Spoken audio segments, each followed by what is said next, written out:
It is Mr. Bryan Lewis. Good morning, Bryan. How are you? Let me get you on here. There we go. Now we can hear. I'm okay. First of all, tell us, what is Intellicheck? Intellicheck is an ID authentication company. We work with law enforcement and controlled substance retailers to make sure that IDs being presented when somebody's looking to purchase these products are actually real. And so how do you do that? I mean, do people have to get these IDs? They have to buy them, or how does that work? Actually, we do it just with a driver's license, because what is happening now is it is so easy to get a fake ID on the Internet that the police even admit that they cannot tell is fake by just a visual authentication of it. They need to go beyond that with technology that we can offer. Mm-hmm. And so is this technology being put on every driver's license? Or how does that? Actually, yeah, the technology is based on the barcode on the back of the driver's license. Okay. And what we're finding is that the fraudsters who create these IDs know how to encode that barcode so that it would say my name, my address, and my date of birth, Sure. but they can't do it properly. So they're able to get by a visual inspection, and what most establishments do is just scan the barcode to read that it matches the front.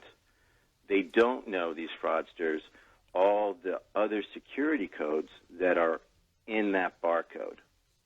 How widely is this being used?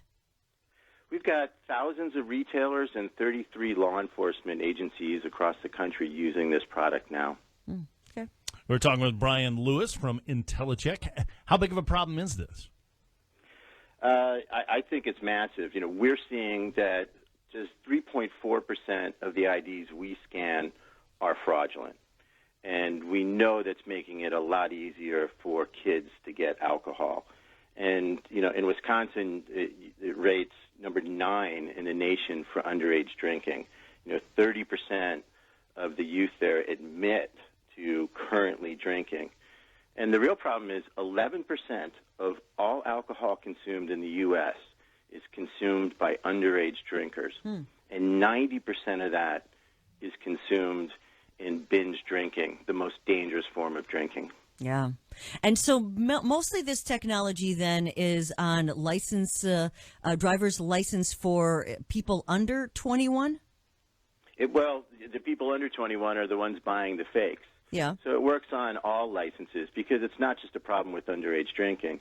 It's a problem with tobacco products. Sure. You know, vaping is a big issue. And it's also a problem in retail fraud, you know, $16.8 billion in identity theft. So we're used in a number of different verticals, but mostly to stop bad things from happening. Bryan Lewis joining us from Intellicheck. Talk about the vaping part of this whole thing. How dangerous is vaping? Well, USC just came out with a study, and, you know, that little thing that looks like a USB drive called the Juul, they found that juuling is more likely to get somebody hooked on nicotine than being given free cigarettes. So it is definitely a problem. It doesn't look like tobacco. It doesn't smell like tobacco. Mm-hmm. They sell it in flavors that are meant, in my opinion, to addict kids, you know, birthday cake and vanilla ice cream flavors. So it's becoming a very large problem. Yeah.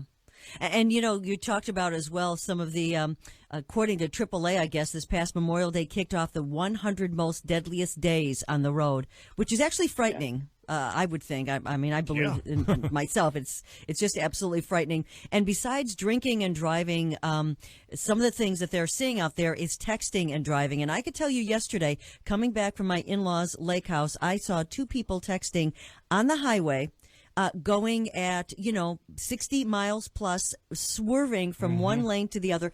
I thought they were drunk until I came close enough to see they had their head down. I think we've all seen that. It's ridiculous. Horrible. It's against the law everywhere, but it's really hard to enforce. Yeah, and what? How do you make people understand how dangerous and what they're doing? Yeah, I think it's across all things. It's education. Mm-hmm. One of the things that we do is, we love talking to people like you because it gets the message out about how prevalent many of these problems are. And we work with elected officials, law enforcement, the restaurant associations, to make sure that people understand the problem, particularly with fake IDs, and how much it's causing pain and suffering for people when we have these accidents. 48 kids killed every weekend during the summer due to car accidents, and we know a lot of that is due to drinking. 1/3 of all drunk driving fatalities are with underage kids. It's crazy. So tell us a little bit more about the technology. So do law enforcement agencies have to buy this? I mean, if it's not on, if the state doesn't require this technology on every driver's license, how does this work? Do you sell it to agencies? Yeah, it's a simple app that we can sell it to law enforcement or retail establishments. They download it on a smartphone. It snaps a picture of the barcode, and we instantly authenticate it.